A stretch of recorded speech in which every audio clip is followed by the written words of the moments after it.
Hello friends. इस video में हम सेबी का इकोनॉमिक्स सेक्शन स्टार्ट करने वाले हैं। यह जिन लोगों को इकोनॉमिक्स में थोड़ा डीप नॉलेज गेन करना अच्छा लगता है उनके लिए ये सेक्शन कवर करने में बहुत मज़ा आने वाला है।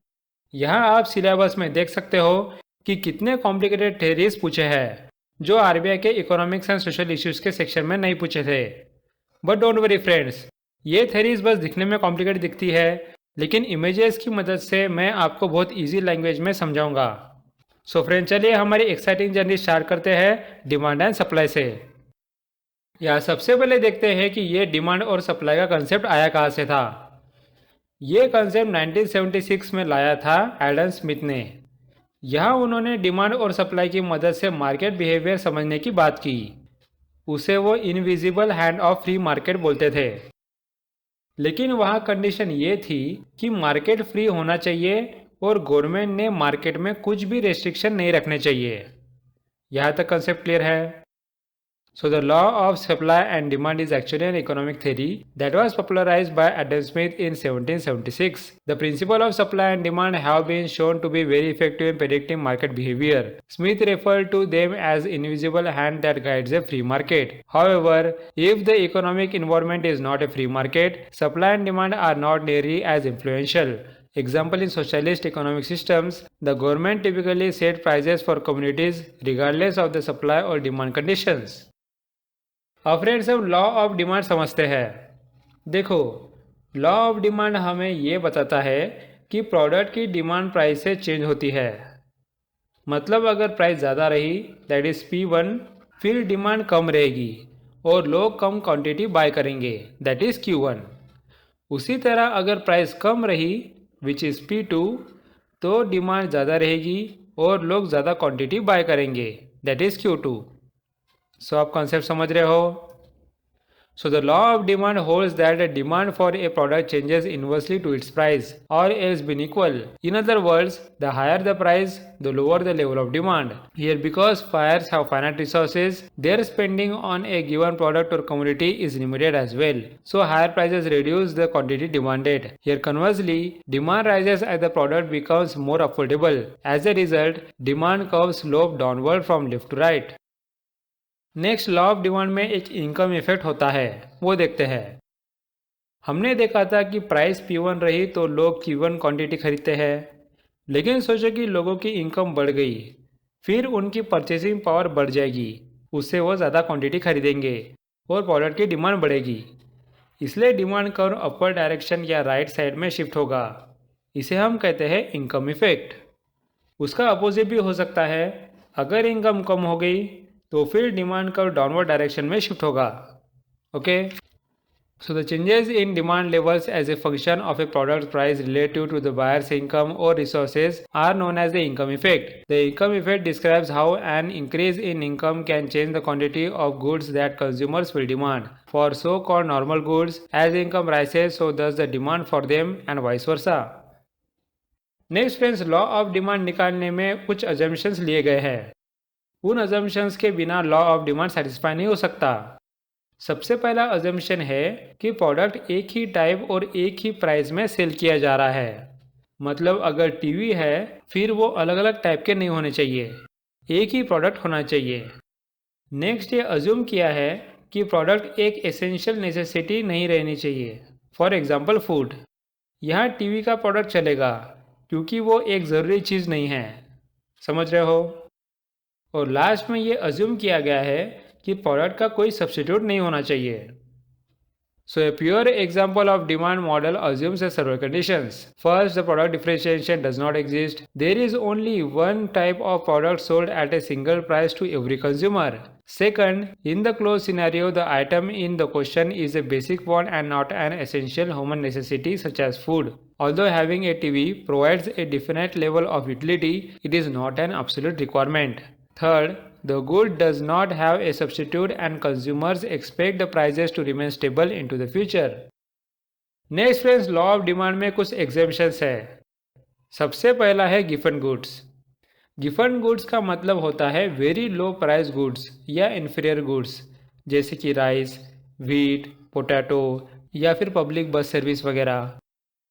इनका नाम गिफन गुड इसलिए है क्योंकि ये कंसेप्ट सबसे पहले लाया था इकोनॉमिस्ट रॉबर्ट गिफन ने। अब फ्रेंड्स, ये एक्सेप्शन क्यों है वो समझते हैं। हमने लॉ ऑफ डिमांड में इनकम इफेक्ट देखा था, जहाँ इनकम बढ़ने से डिमांड कर्व अपर डायरेक्शन में शिफ्ट होता है, मतलब प्रोडक्ट की डिमांड बढ़ती है। लेकिन आप सोचो, अगर किसी की इनकम बढ़ती है फिर वो सस्ते प्रोडक्ट्स यूज़ क्यों करेगा? वो तो थोड़े डिसेंट प्रोडक्ट्स यूज़ करना पसंद करेगा, राइट? मतलब गिफन गुड्स की डिमांड कम हो जाएगी। सो ये इनकम इफेक्ट के बिल्कुल अपोजिट हो रहा है। नेक्स्ट हमने लॉ ऑफ डिमांड में देखा था कि अगर प्राइस बढ़ती है तो लोग उस प्रोडक्ट को कम खरीदते हैं, लेकिन गिफन गुड्स में बिल्कुल अपोजिट पाया गया है। यहाँ गिफन गुड की प्राइस बढ़ती है तो लोग महंगे प्रोडक्ट छोड़कर गिफन गुड्स पे शिफ्ट होते हैं, मतलब उनकी डिमांड कम होने के बजाय बढ़ती है। So naturally there are exceptions. One is Giffen goods, named after economist Robert Giffen, which are typically low price staples, also known as inferior goods. Inferior goods are those that see a drop in demand when incomes rise because consumers trade up to the higher quality products. But when the price of an inferior good rises and demand goes up because consumers use more of it in place of costlier alternatives, the substitution effect turns the product into a Giffen good. Next Giffen good के जैसे exception है Veblen goods. ये product महंगे products होते हैं, for example cruise ship, diamond, BMW car वगैरह। ये products भी लॉ ऑफ डिमांड को फॉलो नहीं करता। नॉर्मली लॉ ऑफ डिमांड में देखा गया है कि प्रोडक्ट की प्राइस बढ़ने के बाद उस प्रोडक्ट की डिमांड कम होती है, लेकिन वेबलेन प्रोडक्ट्स में अपोजिट होता है। सोचो कि BMW की प्राइस बढ़ गई है तो वो लोगों को ज़्यादा अट्रैक्टिव लगती है, क्योंकि उन्हें लगता है कि वो खरीदने से उनका सोशल स्टेटस बढ़ेगा। समझ रहे हो? ये कंसेप्ट लाया था इकोनॉमिस्ट थॉर्सन वेबलन ने, इसलिए हम इसे वेबलन प्रोडक्ट्स बोलते हैं। So at the opposite end of the income and wealth spectrum, Veblen products are luxury goods that gain in value and consequently generate higher demand levels as they rise in price because the price of this luxury good signals and may even increase the owner's status. Veblen goods are named for economist and sociologist Thorstein Veblen, who developed the concept and coined the term conspicuous consumption to describe it. Next friends, हम देखते हैं कि ऐसे कौन से factors हैं जिससे demand effect होता है। ये सब फैक्टर्स अच्छे से समझने के लिए हम एक एग्जांपल लेते हैं। सोचो कि मार्केट में दो तरह के फ़िश मिलते हैं। एक है पॉम्फ्रेट जो महंगी फ़िश है, और यह दूसरी है सार्डाइन जो सस्ती फ़िश है। अब यह पहली बात तो प्राइस कम रहने की वजह से सार्डाइन की डिमांड ज़्यादा होगी, इसलिए पहला फैक्टर है price. So price of related goods, more the price of the pomfret, more the consumption of fish like sardine. Next, अगर इनकम ज़्यादा रही तो लोग पॉम्फ्रेट ज़्यादा पसंद करेंगे, इसलिए इनकम सेकंड फैक्टर है। So in income, higher the income more the demand for pomfret when compare to the sardine और quantity of sardine for a given price. Next friend, चाहे यहाँ पॉम्फ्रेट की प्राइस ज़्यादा हो लेकिन लोगों को सार्डाइन की टेस्ट अच्छी लगती है या फिर वो ज़्यादा न्यूट्रिशियस लगता है तो लोग उसे ज़्यादा लेंगे। So the third is taste. People prefer sardine for it nutritious quality as well as taste over other varieties. Next friends, ये भी ज़रूरी है कि फ़िश अवेलेबल होना चाहिए। अगर मार्केट में जाकर मालूम पड़ा कि जो फ़िश आपको चाहिए वो अवेलेबल नहीं है तो फिर उससे भी डिमांड को फ़र्क पड़ेगा। So special influence, availability, seasonality etcetera, hygienic fish markets और सुपरमार्केट्स, गुड फिश स्टॉल्स, और लास्ट फैक्टर है पॉपुलेशन।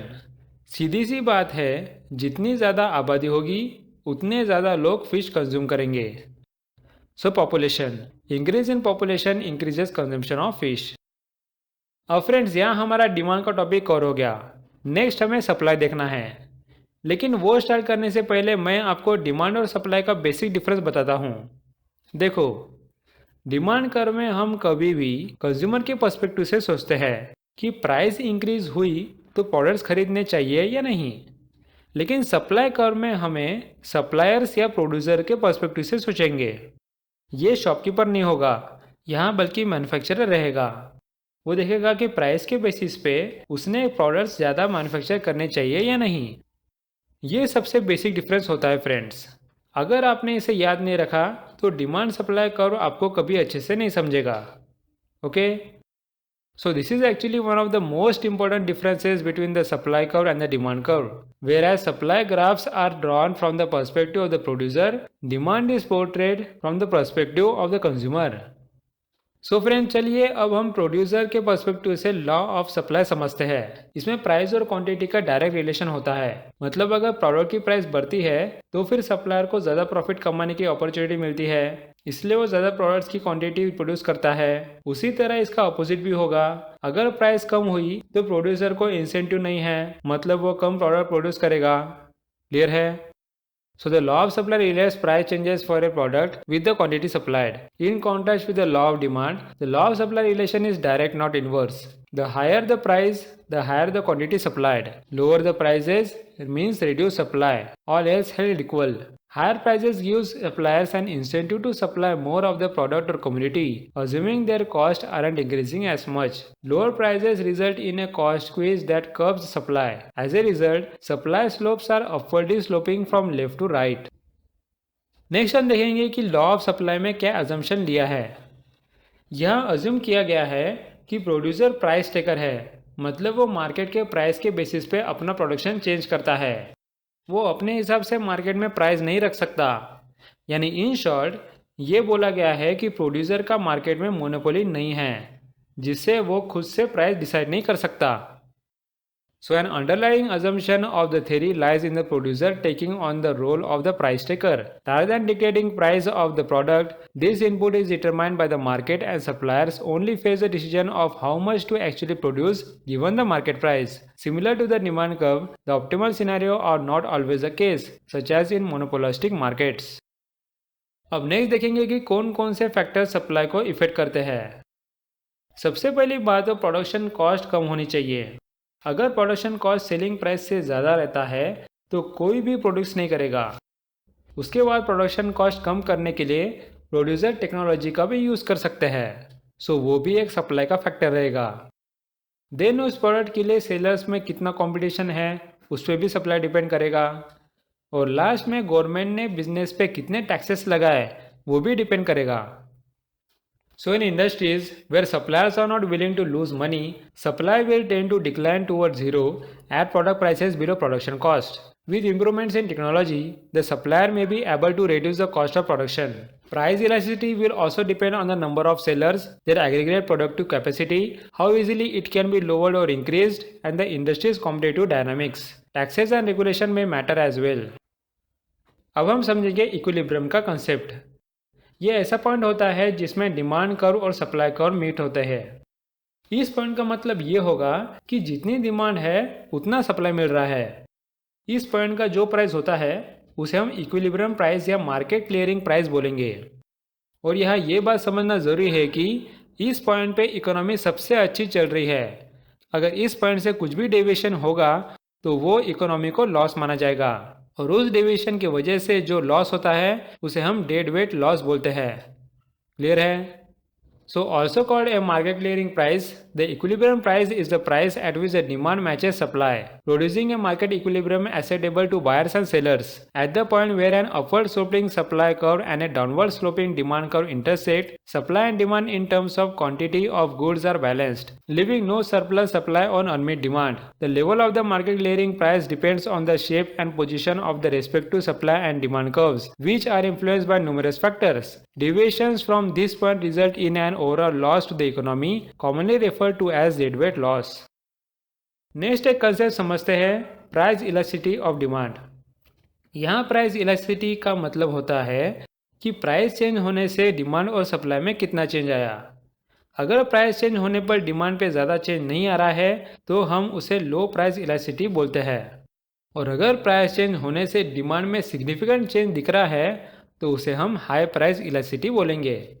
क्लियर है?